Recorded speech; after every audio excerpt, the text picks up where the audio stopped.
枫桥清水。苏州西部轨道交通电车1号线白马涧车站原来是高景山花岗岩采石档口遗址。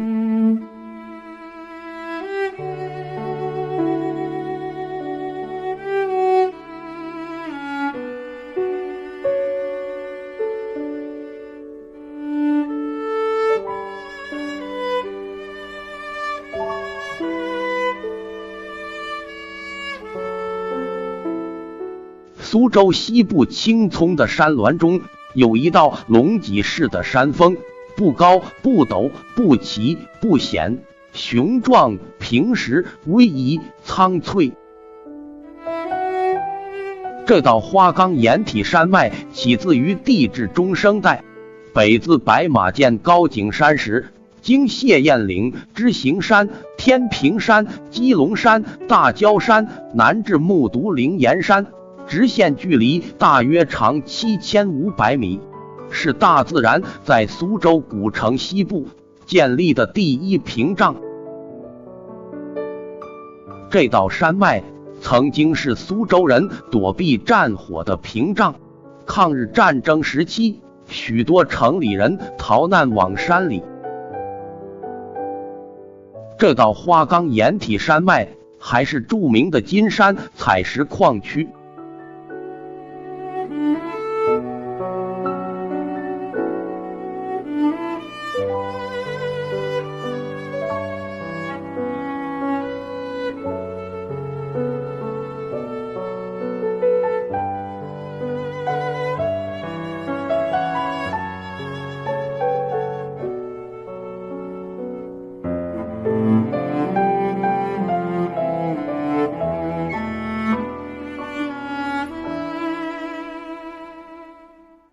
高景山位于枫桥西部知行山北侧，海拔107米。高景山也出产花岗岩石材。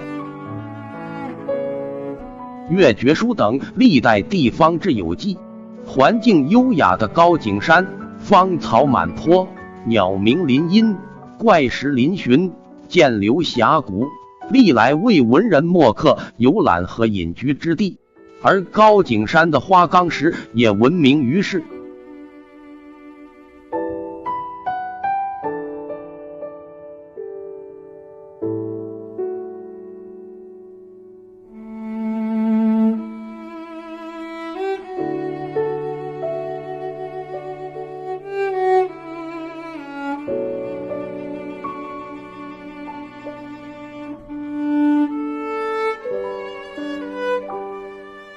苏州地势低平，境内河流纵横，湖泊众多，河流、湖泊、滩涂面积占全市土地面积的 36.6%， 是著名的江南水乡。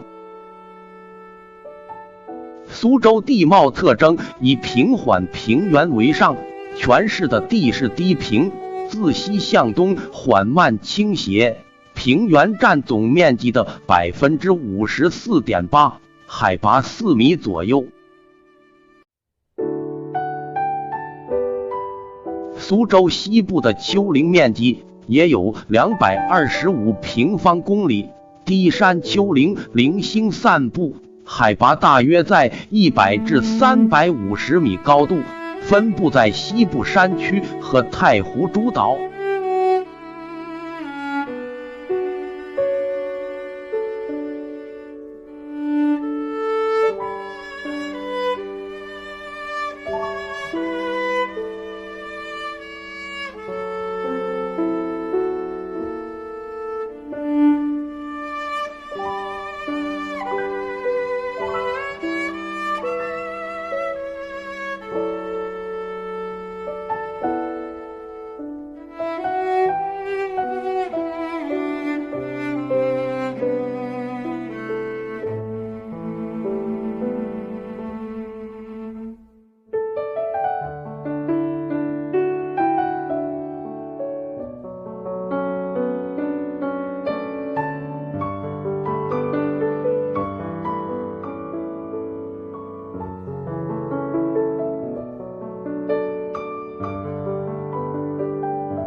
如今苏州西部荒弃的采石档口正在被大片绿地植被所取代。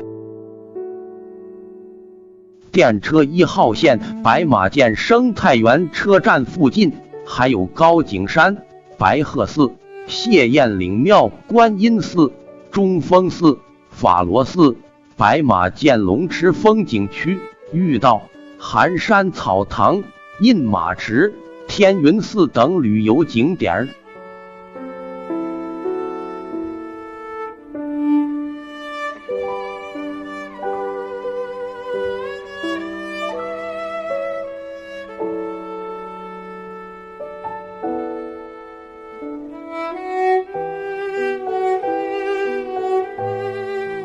乘坐轨道交通，眺望第一屏障山脉，苏州西部的一道风景线渐渐远去。